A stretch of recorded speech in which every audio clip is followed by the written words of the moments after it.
ইসরায়েলের হাত থেকে ফিলিস্তিনিদের রক্ষা করতে আল্লাহর কাছে সাহায্য চেয়ে খুতবা পাঠ করেছেন সৌদি আরবের মক্কা নগরীতে অবস্থিত পবিত্র মসজিদ আল হারামের ইমাম ইয়াসির আল দাওসারি। হাজারো মুসল্লির অংশগ্রহণে পবিত্র রমজান মাসের শেষ শুক্রবার এই খুতবা অনুষ্ঠিত হয়।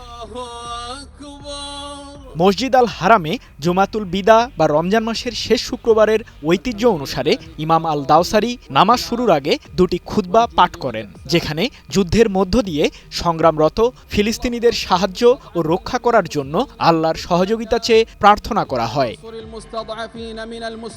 এ সময় জেরুজালেমে অবস্থিত ইসলাম ধর্মের আরেক পবিত্র স্থান আল আকসা মসজিদকে রক্ষা করতেও আল্লাহর সাহায্যের জন্য প্রার্থনা করেন উপস্থিত মুসল্লিরা। ২৮ মার্চ এক প্রতিবেদনে বিষয়টি নিশ্চিত করেছে ব্রিটিশ বার্তা সংস্থা রয়টার্স। চলতি বছরের ১৯ জানুয়ারি থেকে ফিলিস্তিনের স্বাধীনতাকামী সংগঠন হামাসের সাথে যুদ্ধবিরতিতে যায় ইসরায়েলের প্রধানমন্ত্রী বেনিয়ামিন নেতানিয়াহু।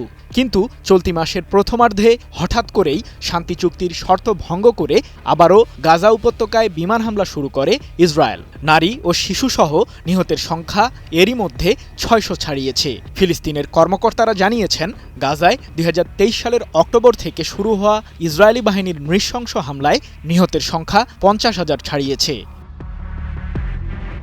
২০২৩ সালের ৭ অক্টোবর ফিলিস্তিনের স্বাধীনতাকামী সংগঠন হামাস ইসরায়েলে আচমকা হামলা চালায়। এতে দেশটির দক্ষিণাঞ্চলে ১২০০ জন নিহত হয় এবং ২৫১ জনকে জিম্মি করে হামাস, এমন দাবি ইসরায়েল কর্তৃপক্ষের।